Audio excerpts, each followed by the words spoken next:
बहुत डिमांड आ रही थी कि sir plus M minus M कैसे देखते हैं, और इसकी जो ऑर्डर की स्ट्रेंथ है वो भी बता दो कि प्लस एम का ऑर्डर क्या होगा, माइनस एम का ऑर्डर क्या होगा। तो वो सारी चीजें अभी इसमें बता देता हूं मैं।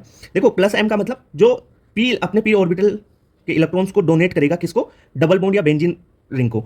अगर विड्रॉ कर ले डबल बॉन्ड या बेंजीन रिंग से इलेक्ट्रॉन, वो माइनस एम, यानी विड्रॉ करने वाला माइनस और डोनेट करने वाला प्लस एम। सर हमें पता नहीं, हमें ट्रिक से बताओ। देखो अगर जो आपका सिस्टम है डबल बॉन्ड या बेंजीन, ठीक है, उससे जुड़ा हुआ पहला एटम, फर्स्ट एटम को देखो, यहां पे जुड़ा हुआ फर्स्ट एटम ए है। अगर इसके पास लोन पेयर है, लोन पेयर है तो ये डोनेट करेगा। अगर लोन पेयर है तो वो प्लस एम शो करेगा। अगर सिस्टम डबल बॉन्ड या बेंजीन से जुड़ा हुआ फर्स्ट एटम देखना, सेकंड नहीं, फर्स्ट एटम अगर पाई बॉन्ड से जुड़ा हुआ है तो वो क्या करेगा, माइनस एम शो करेगा। ठीक है, जैसे यहां पे देखो ये सिस्टम कार्बन की चेन जुड़ी होगी, इससे जुड़ा हुआ first atom oxygen lone pair है तो ये प्लस एम, यहां पे नाइट्रोजन लोन पेयर है प्लस एम। यहां पे देखो इसमें कंफ्यूज होंगे बच्चे कि सर यहां पे डबल बॉन्ड भी, अरे मैंने ये बोला कि जो अटैच है वो उसका फर्स्ट एटम देखो, फर्स्ट एटम पे तो लोन पेयर है तो वो क्या शो करेगा, प्लस एम। ठीक है, यहां पे ओ आर लोन पेयर है तो प्लस एम शो करेगा। यहां पे देखो फर्स्ट एटम, ये कार्बन अटैच है, इस देखो ये डबल बॉन्ड है, इस कार्बन से ये कार्बन अटैच है, डबल बॉन्ड से अटैच है, मतलब क्या हो जाएगा ये माइनस एम। यहां पे भी डबल बॉन्ड, चाहे लोन पेयर बाद में आ रहा, कोई दिक्कत नहीं है, जो फर्स्ट एटम अटैच है वो डबल बॉन्ड से है तो भाई साहब वो माइनस एम शो करेगा। यहां पे भी देख लो। अब देखो प्लस एम और माइनस एम की पावर भी देख लो आप।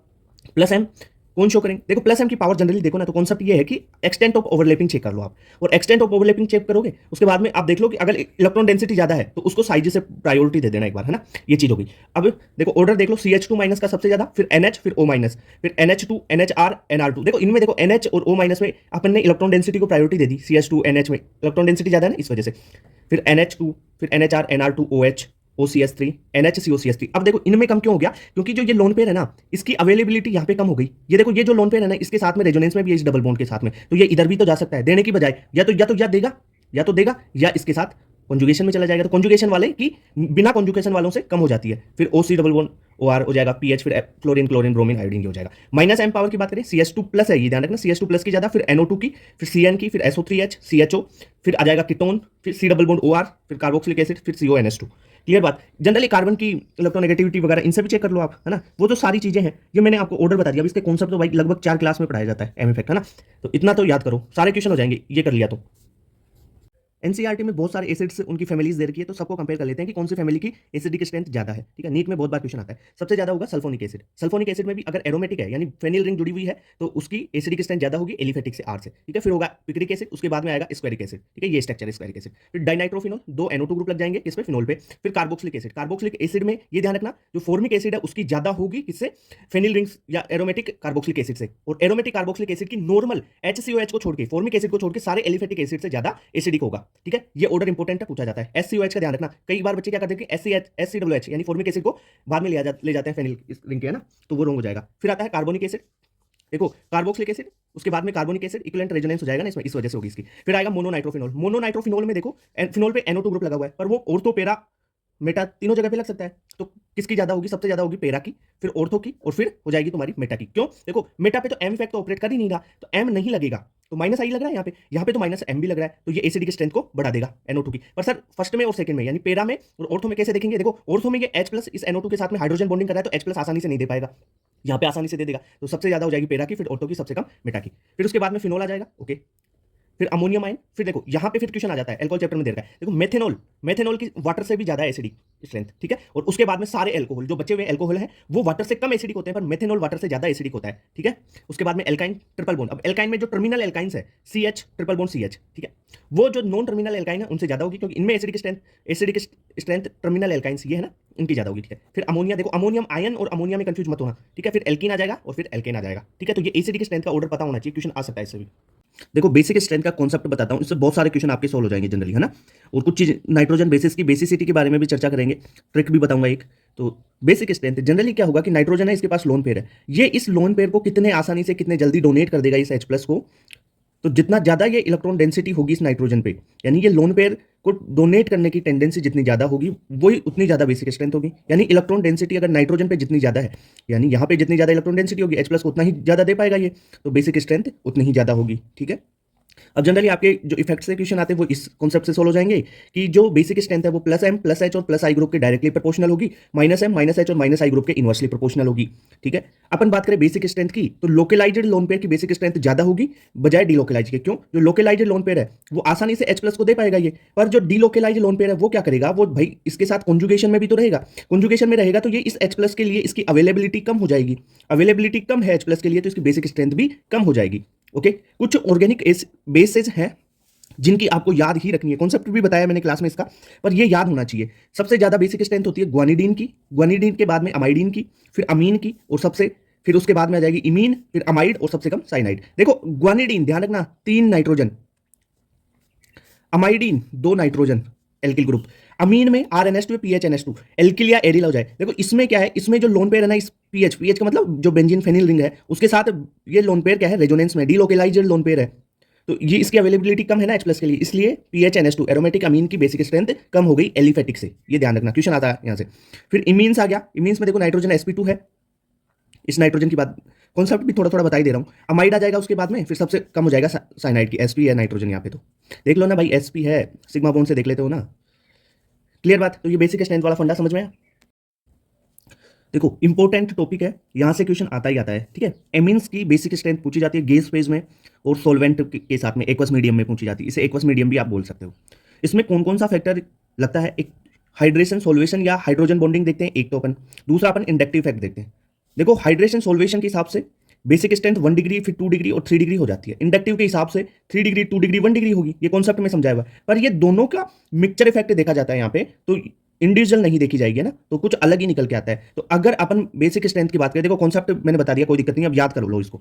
RNH2 यानी अमीन्स है आपके पास और बेसिक स्ट्रेंथ देखनी है गैस फेज में, तो गैस फेज में ऑलवेज 3 डिग्री 2 डिग्री और 1 डिग्री होगी, सबसे ज्यादा 3 डिग्री की, फिर 2 डिग्री की, फिर 1 डिग्री की। यहाँ पे हाइड्रेशन वगैरह काम करेगा ही नहीं भाई, गैस फेज है तो हाइड्रेशन नहीं, ओनली आपका इंडक्टिव इफेक्ट से आप देख सकते हो। अगर सोलवेंट डाल दिया तो हाइड्रेशन काम करेगा, हाइड्रेशन के अनुसार 1 डिग्री की ज्यादा, फिर 2 डिग्री, फिर 3 डिग्री, क्योंकि हाइड्रोजन बॉन्डिंग हो जाती है, उस हिसाब से देखते हैं अपन।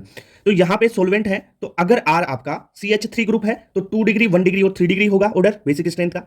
अगर R आपका जो एल्किल ग्रुप है वो इथाइल है, C2H5 है, तो 2 डिग्री 3 डिग्री 1 डिग्री होगा। कैसे याद करते हो, जनरली हर टीचर याद करवा देता है कि CH3 छोटा ग्रुप है तो 213 छोटा नंबर है, अगर C2H5 बड़ा ग्रुप है तो 231 बड़ा नंबर है। भाई 2 डिग्री की तो सबसे ज्यादा, इसको तो छोड़ दो, है ना, फिर 1 3 और 3 1 31 और 1 13, ठीक है, तो कैसे याद रख लोगे, 13 और 31, क्लियर बात। ओके, अगर मान लो सर सोलवेंट में ही इससे ज्यादा कार्बन आ जाए, C3H7 आ जाए या इससे ज्यादा कार्बन आ जाए, तब देखो तो ये ज्यादा कार्बन हो गए तो यहां पे इंडक्टिव इफेक्ट ज्यादा डोमिनेट कर जाएगा। अगर इंडक्टिव इफेक्ट ज्यादा डोमिनेट कर गया तो 3 डिग्री 2 डिग्री 1 डिग्री हो जाएगी बेसिक स्ट्रेंथ का ऑर्डर। ठीक है, तो ये कॉन्सेप्ट समझ में आया आपको, याद रख लेना इसको, काम की चीज है बहुत।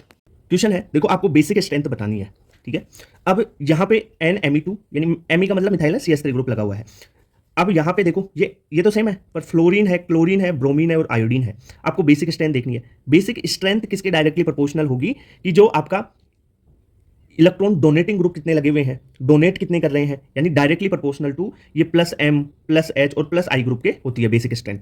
यानी फ्लोरीन क्लोरीन ब्रोमीन आयोडीन की अपने को डोनेटिंग टेंडेंसी देखनी है। यहां पे फ्लोरीन पे देखो +M भी शो हो रहा है और -I भी, +M -I पेरा पे है ना, +M -I। अब देखो +M भी है और -I भी है, यानी ये डोनेट भी कर रहे हैं और विड्रॉ भी कर रहे हैं। पर इनकी एक चीज आपको मैंने बताई होगी लेक्चर्स में कि इनकी विड्रॉइंग पावर, बहुत कॉन्सेप्ट से समझाया था, लगभग आधे घंटे में समझाया था ये सारी चीजें ना। ओवरऑल विड्रॉइंग पावर हेलोजेंस की क्या होती है, सबसे ज्यादा विड्रॉ कौन करेगा, आयोडीन, ठीक है। ओवरऑल विड्रॉइंग पावर ये होती है, तो डोनेटिंग पावर कितनी क्या हो जाएगी, सबसे ज्यादा डोनेटिंग पावर फ्लोरीन की हो जाएगी भाई, विड्रॉइंग की उल्टी डोनेटिंग। ये जितना ज्यादा विड्रॉ कर रहा है, आयोडीन ज्यादा विड्रॉ कर रहा है, यानी इस लोन पेयर को अपनी ओर कॉन्जुगेशन में खींच रहा है। अगर ये इलेक्ट्रॉन देगा, डोनेटिंग पावर जितनी ज्यादा होगी तो बेसिक स्ट्रेंथ उतनी ही ज्यादा होगी। तो अपन यहां पे डोनेटिंग पावर की बात करें, ओवरऑल डोनेटिंग पावर क्या हो जाएगी, फ्लोरीन फिर क्लोरीन फिर ब्रोमीन फिर आयोडीन, ठीक है। यानी विड्रॉइंग पावर का उल्टा लिख लेंगे डोनेटिंग पावर, और जितनी ज्यादा डोनेटिंग पावर उतनी ही ज्यादा बेसिक स्ट्रेंथ। तो बेसिक स्ट्रेंथ का ऑर्डर क्या हो जाएगा, ये हो जाएगा, ठीक है। इस क्वेश्चन में ये चीज समझ में आई, क्योंकि आपन ने ओवरऑल चीजें क्यों निकाली, क्योंकि प्लस भी शो कर रहा है माइनस भी शो कर रहा है। अब नेक्स्ट क्वेश्चन है, देखो यहां पे वही है, फ्लोरीन क्लोरीन ब्रोमीन आयोडीन है, पर ये लगा हुआ है मेटा पे, और मेटा पे एम इफेक्ट नहीं लगता है, ध्यान रखना।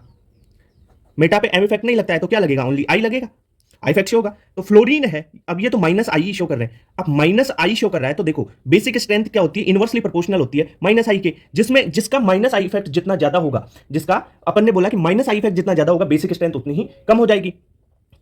तो -I इफेक्ट तो फ्लोरीन का सबसे ज्यादा है ना, तो फ्लोरीन की बेसिक स्ट्रेंथ सबसे कम हो जाएगी, यानी ऑर्डर ये हो जाएगा। ये बेसिक स्ट्रेंथ का है। क्लियर बात? तो ये कॉन्सेप्ट समझ में आया? देखो एसआईपी और एसआईआर इफेक्ट से संबंधित क्वेश्चन आते हैं, आपको बेसिक स्ट्रेंथ पूछा जाए तो आप कैसे करोगे? जैसे ये क्वेश्चन है, इसमें आपको बेसिक स्ट्रेंथ पूछा है। सबसे पहले देखो एक चीज की एसआईपी और एसआईआर किस किस में लगेगा। जनरली एसआईपी अपन देखें, स्टेरिक इनहिबिशन इन प्रोटोनेशन 1 डिग्री एरोमेटिक एमीन में लगता है और ये बेसिक स्ट्रेंथ को डिक्रीज कर देता है। एसआईआर 3 डिग्री और 2 डिग्री एरोमेटिक एमीन्स में लगता है और ये क्या करता है, एसआईआर बेसिक स्ट्रेंथ को इंक्रीज करता है। ठीक है, एसआईआर बेसिक स्ट्रेंथ को क्या करता है, इंक्रीज करता है। अब इस क्वेश्चन में देखो 1 डिग्री एरोमेटिक एमीन है, यहाँ पे बल्कि ग्रुप आ गया, यानी एसआईआर एसआईपी लग गया। 1 डिग्री में एसआईपी लगेगा, यहाँ पे एसआईपी लग गया। अब एसआईपी लगेगा मतलब ये जो लोन पेयर है ये H+ को देगा, NH3+ बनेगा और CH3 इसको रिपेल करेगा, स्टेरिक हिंड्रेंस होगा, यानी ये बनना नहीं चाहेगा। ठीक है, तो बेसिक स्ट्रेंथ सबसे कम हो जाएगी इसकी। अब इसमें और इसमें कैसे कंपेयर करोगे? पैरा पोजीशन है और ये है मेटा पोजीशन। मेटा पे M इफेक्ट या H इफेक्ट शो नहीं होता, तो यहाँ पे CH3 only plus I effect show करेगा, यहाँ पे CH3 plus H effect show करेगा। आपने एक ऑर्डर पढ़ा है प्रायोरिटी की, सबसे ज्यादा M इफेक्ट को प्रायोरिटी देते हैं, उसके बाद में H और उसके बाद में I, यानी जितने ज्यादा प्लस H होंगे उतनी बेसिक स्ट्रेंथ बढ़ेगी। तो प्लस H को प्रायोरिटी दो प्लस I से, यानी बेसिक स्ट्रेंथ का अगर ऑर्डर लिखना चाहें तो सबसे ज्यादा 3, फिर आ जाएगा 2 और सबसे कम आ जाएगा 1। ठीक है, क्यों? SIP के कारण। नेक्स्ट क्वेश्चन है, इसमें देख लो 2 डिग्री एरोमेटिक एमीन हो या 3 डिग्री एरोमेटिक एमीन हो तब SIR लगेगा, तो यहाँ पे बल्कि ग्रुप CH3 है, यानी SIR लग गया। अब ये क्या करेगा, CH3 इसको रिपेल कर देगा और इस ग्रुप का प्लेन चेंज हो जाएगा, तो इसके जो लोन पेयर है वो इसके साथ रेजोनेंस में थे, वो रेजोनेंस से हट जाएंगे और ये अवेलेबिलिटी ज्यादा हो जाएगी, तो इसकी बेसिक स्ट्रेंथ सबसे ज्यादा हो गई।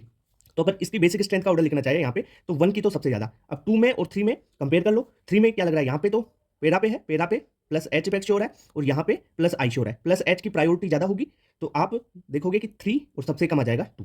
ठीक है, देखो एक कॉन्सेप्ट बता देता हूँ, ये CPS याद रखना। SIR इफेक्ट किस किस में लगेगा? बेंजोइक एसिड ऑर्थो सब्स्टिट्यूटेड है ना, उसमें एसिडिक स्ट्रेंथ बढ़ा देता है। SIR 2 डिग्री और 3 डिग्री एरोमेटिक एमीन में बेसिक स्ट्रेंथ बढ़ा देता है, जिसमें जितना SIR ज्यादा यानी 3 डिग्री में ज्यादा होगा तो 3 डिग्री की बेसिक स्ट्रेंथ ज्यादा हो जाएगी 2 डिग्री से। और SIP किस में लगेगा? 1 डिग्री एरोमेटिक एमीन में, जो एरोमेटिक 1 डिग्री एमीन है उसकी बेसिक स्ट्रेंथ को कम कर देगा। क्लियर बात?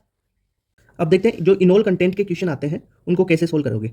एक तो कॉन्सेप्ट से क्वेश्चन सोल्व कर सकते हैं कि आप अल्फा हाइड्रोजन देख लो उनके, या कॉन्जुगेशन में है, वो चीज़ें देख के आप कॉन्सेप्ट से क्वेश्चन करो। या डायरेक्ट एक डायरेक्ट मेथड भी है कि किसका इनोल कंटेंट ज़्यादा है किसका कम है, वो ऐसे भी देख सकते हो।